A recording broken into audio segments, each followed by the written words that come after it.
Hello everyone, welcome to the Redmen TV for some daily news for your commute home. Some interesting things to get into actually. Some of it is, I guess, a little bit of early speculation with regard to summer transfers, and there's a bit of an update on Naby Keita as well, which we'll get to in due course, and then I'm going to be taking your comments on everything we discuss, so stay tuned to the end of the video and I'll get through as many of them as I can while we do it. So we're going to kick off with Watford midfielder Abdoulaye Doucoure. Is that his name? Amazing. I knew it, and yeah, Abdoulaye Doucoure, I knew I was right. He's been speaking to French television and he's confirmed interest from Spurs, Liverpool and Arsenal. What it says here, speaking on French television, Doucoure affirmed his commitment to his current club that revealed he would snub Spurs and Liverpool in order to work with compatriot Arsene Wenger. It's interesting, this is from the Standard, the Evening Standard, who've chosen to up that, whereas on a lot of other sites, it downplays that side of things. He says, it's true that these clubs are interested, but I'm at Watford at the moment and I want to finish my season well. However, when quizzed on which rival he'd like to join, he admitted he'd prefer a move to the red half.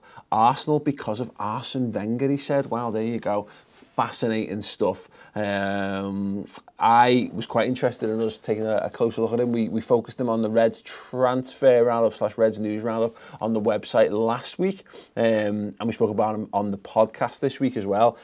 He looks a decent fit, you know, he's powerful, he's direct, he can score goals as well, he can play in the DM and he can play centre mid as well. So he would be a decent Emre Can replacement, I guess, with Premier League experience as well. But, you know, if he wants to join Arsenal because of Arsene Wenger, then he's probably crap, isn't he? So we move on to Stefan De Vrij, heavily linked with a free transfer move to Liverpool throughout the entirety of this season. He was one of the targets mooted in the summer. A lot of people said like he was the second choice target after Virgil van Dijk, and a lot of people complaining there, why didn't we move for him when the Van Dijk thing wasn't on? Were we going to be able to get a cheaper deal over the line in moving into January? As we now know, none of that's materialised. But the rumours that he'd signed a contract extension have proven to be false, and according to the Lazio sporting director, yeah, he's set for an exit this summer. So we'll just quickly get into that.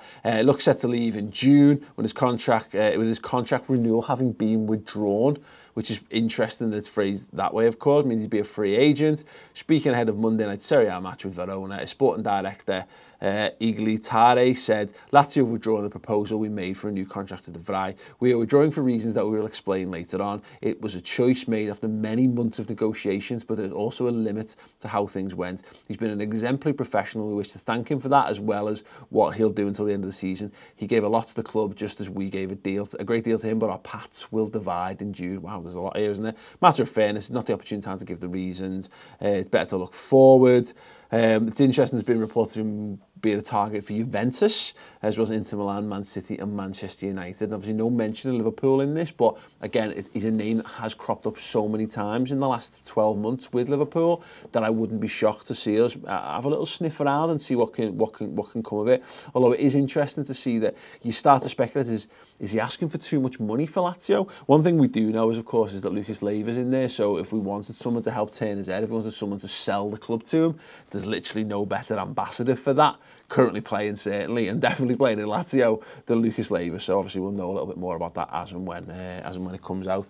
But again, thoughts, if you would, please let me know your thoughts. Should Liverpool be moving for De Vrij on a free transfer as well? Does he represent good value? Do you think he'd be a good partner for a Virgil van Dijk? And if so, I reckon it means the Liverpool defender's going to have to go out the door this summer, at least one. Who is that? Is it as obvious as Klavan, or would you get rid of a Matip or a Lovren? Let me know in the comments and I'll read them out toward the back end of the show. So, moving on, Naby Keita sparked a mass brawl against Frankfurt last night. Basically booted someone just before half-time. Everyone ended up in a scrap. He got a little bit of warning, got away. But most concerning for Liverpool is that he looked to pick up an injury and was substituted off. It led to speculation that he's maybe done his hamstring. Now, I've had a little look around. I can't see any strong confirmation on this.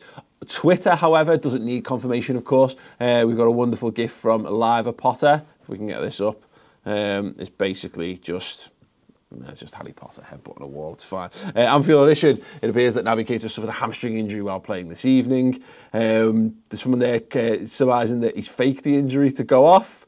Again, lots of talk of it being a hamstring injury, but very little talk, confirmation, I should say, of it being that. We got someone there who's verified, which is always the thing.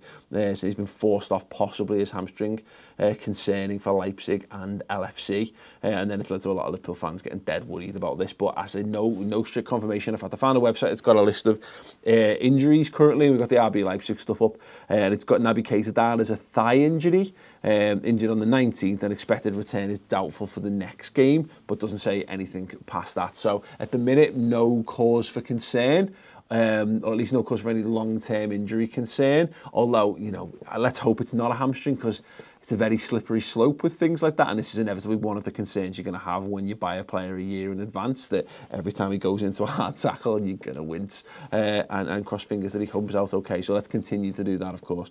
So yeah, we'll move on. Do leave us your thoughts on anything we've discussed, anything you'd like to ask me in the comments alongside the YouTube video right now, and I'll get through as many of them as I can. Si, have you got any comments queued up? Yeah, so Edward Nichols says, why would he choose Arsenal? They are shit. I totally agree. Thoughts I've just had, if he's choosing them for Arsene Wenger might not be there by the end of the season. Even funnier is that he might be there for another season. Yeah. It's fucked the Corey off if it meant Arsene Wenger was there for another season, to be honest. Yeah. On De Vrij, people seem quite interested in it. He says De Vrij would be decent, VVD needs a partner. Callum Gilbert says, surely if Klopp thought De Vrij would be a good option, then he'd already have approached him. And there's nothing to say we haven't, though. That's the thing. I don't think there's any evidence one way or the other, if I'm perfectly honest. But my suspicion is it's just one of those things that I'm not saying there's anything nailed on or concrete about that. Of course, there's not. But it's just one of those names that's been mentioned so many times that I would be surprised if he wasn't on a list. You know, a list of players. If he's good enough, you know. In fact, I'm going to find out. I want to know a little bit more about him actually. But keep your thoughts coming in on that, because if he is decent quality and you can pick him up on a free transfer, then I guess the question is, why wouldn't you? Let's have a quick look on Transfermarkt actually. So have a look at him. 26 years old. That fits the bill nicely for me in terms of age. You know, if you're going to get someone in ready-made, I guess for the position. We'll have a look at performance data today for this season just to see how he's getting on for Lazio. So look, he's made 24 appearances in Serie A so far, 4 goals as well, which is a very good return for the centre half, as we well know. That's 100 appearances he made for Lazio, which is pretty cool. Missed a couple of things through an abductor injury early on in the season, but then fine since then, so that's definitely encouraging. I mean, I lack a silverware, as we can see from there. That's one trophy which I'd love to be able to tell you what it is. It is the Italian Super Cup, which he won this season with Lucas Leiva, no less, and Luis Alberto. But yeah, £35 million value rating on Transfermarkt as well. If you could pick someone like that up for a free transfer, decent. The question is, if anyone watched him, is he better than Lovren and Matip? Let us know in the comments, and we'll come to that now. Aside, what you got? Jack Swift has just said on De Vrij, surely he would choose us, as he'd know he could easily get in our starting 11. Maybe, you know, I think that's it. You know, there's some people might look at what we've got though and think, well, I'll be up for that. I'm not up for that fight, because I think Lovren and Matip get a lot of stick, but they're all right, aren't they? You know, we have got a number of defenders at the club. It's the encouragement of it's Lucas Leiva and it's Virgil van Dijk. I think if we want to try and convince him that Liverpool's the right club for him, I think we've got the right people in place to do that. But a lot of it will boil down to whether Liverpool are genuinely interested, what his wage demands are as well, and whether do we need, you know, we're going to definitely have to ship someone out. Do you have to rely on finding a buyer for Lovren, or finding a buyer for Matip, and finding a buyer for Klavan? And if not, are you going to hamper the progression of a Joe Gomez? Yeah. Back to Doucoure, Harry Cooper said earlier on, he said Doucoure's a good player, but he's not top class, which is what we want and need as we're going forward. Yeah, I think that's a real concern, isn't it? And there's definitely something to saying, do you want to be buying mid-table Premier League players? Now, we've got a very, I think, reasonable success rate of buying players in that regard. And here's the thing, I don't think we're looking for, if we're buying Keita, I'm not sure we're looking for a first teamer, a first team number 6, or a first team 6.5, or whatever that you might call Emre Can. We do need someone who can play, first thing is, and I think he would be capable of doing that. I don't know how, I don't know where his ceiling is. That's clearly the issue with Doucoure, but he's got the physicality that we need. Certainly, he gets about the pitch, and as I say, he looks at a reasonable replacement for Emre Can. Just whether we need a pure 6 or not, and if we are we going to go and spend big on one? honestly, I'm not convinced that we will, but it's definitely food for thought. Go on, say.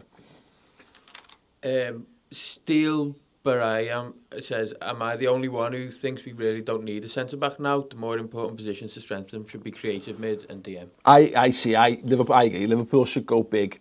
We'll decide on the goalkeeping situation. So we Chris and Steve did a massive section on this on the Reds question round that we've called it this week. We took loads of your questions from Twitter and Facebook and answered them in an hour-long special on the redmentv.com. And we talked about, like, can Karius become good enough between now and the end of the season to mean we don't have to go big and spend big on Alisson.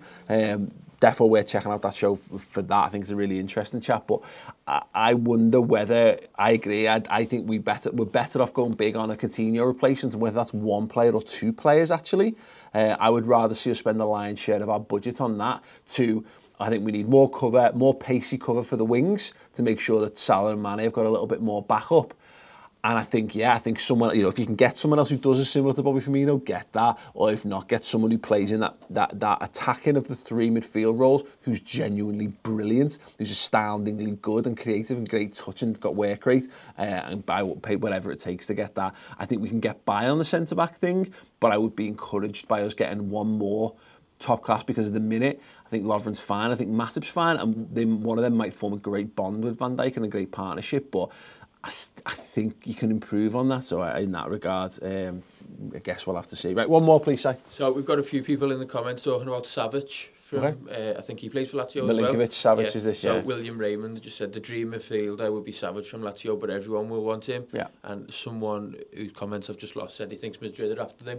Yeah. I mean, he was part of that incredible move the other week. There was a great goal scored, and he scored, and everyone was raving about him, and rightly so. Looks a very talented player, and again, someone we were linked with last summer. So don't be shocked if he's on Liverpool's radar. I just wonder whether have we gone a season too late for him? Because if look, if Liverpool can have a good fist to the Champions League this season and qualify comfortably for it via the league position, if we can finish second, then we look like we're in the mood to challenge for a title next year. And I think it's a far more thrilling proposition for players to come in. So we might be able to hold our own against the Real Madrid, because there's a chance a player like that go there and look at the players who are very good who end up at Real Madrid a bit too soon. It's all well and good for every Luka Modric and Toni Kroos. You've got Kovacic, etc., who don't quite fully kick on, Dani Ceballos, etc. So I think there's a case we could get him in that, but I do suspect that we might have missed the boat a little bit on someone like him. You know what? For good luck's sake, do one more. So you said that was the last one, so I haven't been looking for any more. Ceballos is unhappy, says Harry Cooper. Yeah, that'll be lovely. Liverpool need a dynamic midfielder like Asensio that can create and score. It says Torian, Phil Potty. Yeah, I agree with all of that. Right, listen, I've dropped that bombshell on site, so it's fine. I don't expect any more. But listen, great. Drop a like on this video if you're watching. Do it right now. It means the world to me. And if you want more fantastic content, go to redmentv.com. I can't bang this drum enough. I am so proud of what we're producing on that website right now. We've got a free article by Paul Tompkins on there, which is a real long read, delving into the squad depth that we've got now. Fantastic stuff. And then if you want more video content, we're doing 3 exclusive shows every single week. We've got up to 20 podcasts as well a month. We've got every aspect of Liverpool Football Club covered. So go out there, expand your Liverpool knowledge, expand your Liverpool world, and help make all this possible as well. So yeah, thanks very much for watching. See you soon. Ta-ra.